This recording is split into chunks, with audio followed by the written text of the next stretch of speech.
అదరగొట్టే కారం రంగు రుచి ఆచి కారం పొడి. ఎమ్మెల్సీ తీన్మార్ మల్లన్న ఆఫీస్ ముందు ఆత్మహత్యకు పాల్పడ్డ సాయి ఈశ్వరాచారి భార్యతో మేడిపల్లి పోలీసులు ఫోన్లో మాట్లాడారు. దీనికి సంబంధించిన ఆడియో క్లిప్పింగ్ బయటకు వచ్చింది. సూసైడ్ చేసుకున్న సాయి కుటుంబానికి తీన్మార్ మల్లన్న 20,000 ఆర్థిక సాయం చేశారు. దీన్ని ఇన్స్టాగ్రామ్లో పోస్ట్ చేశాడు.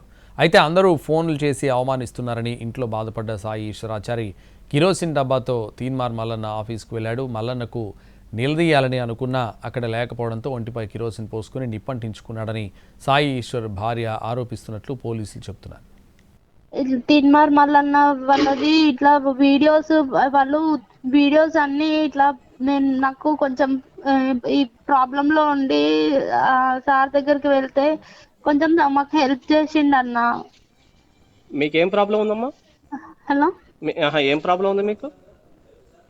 అంటే మా హస్బెండ్ కొంచెం డ్యూటీకి వెళ్ళలేక ఆయనకి నడుములో నొప్పితోని డ్రైవింగ్ చేసి ఇంట్లోనే ఉంటుండే. ఇప్పుడు దగ్గర ఇంటి రెంట్ 2 నెలల నుంచి ఇంటి రెంట్ కట్టలేదు.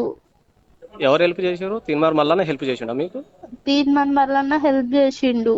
ఈ ఇన్స్టాగ్రామ్ లో అప్లోడ్ చేసేసిండు అన్న న్యూస్ చూసి అందరూ మమ్మల్ని అంటే పిల్లలు బయటికి వెళ్ళినా ఎవరైతే బయటికి వెళ్ళినా ఏదో చీప్ గా చూస్తున్నట్టుగా అంత ఎట్లాగో మాట్లాడుకోవడాలు అట్లా మాట్లాడుకుంటున్నారు. మా అత్తమ్మ వాళ్ళు కూడా అందరూ ఎంతో మంది ఫోన్లు చేసి వాళ్ళని తిడుతున్నారంట, ఏమేమో చెప్తున్నారన్న. మీకు హెల్ప్ చేసిర్రు, తీన్మార్ మల్లన్న హెల్ప్ చేసినని వాళ్ళు గ్రూప్ లో పెట్టారు, అంతేనా? గ్రూప్ లో పెట్టినందుకు అది అందరికి తెలిసిపోయి అట్లా ఎందుకు వెళ్ళి ఆడుకున్నారు బిచ్చపొల్లలాగా అది ఇది అని అంటే మాకు సహాయం చేసే వాళ్ళు ఎవరు లేరన్న. ఎంత ఇచ్చారమ్మా? డబ్బులు ఎంత ఇచ్చిండు సారు? 20,000 అన్న. 20,000 ఇచ్చిండు మీకు. ఎప్పుడు ఇచ్చిండమ్మా అది? మొన్న సండే రోజు అన్న. మొన్న సండే రోజు తీన్మార్ మల్లన్న సారు మీకు 20,000 ఇచ్చిండు. దాని గురించి వాళ్ళు హెల్ప్ చేసినట్టు వాళ్ళు పెట్టుకుంటే మీ వాళ్ళు ఏమో తిడుతున్నారు, అంతేనా?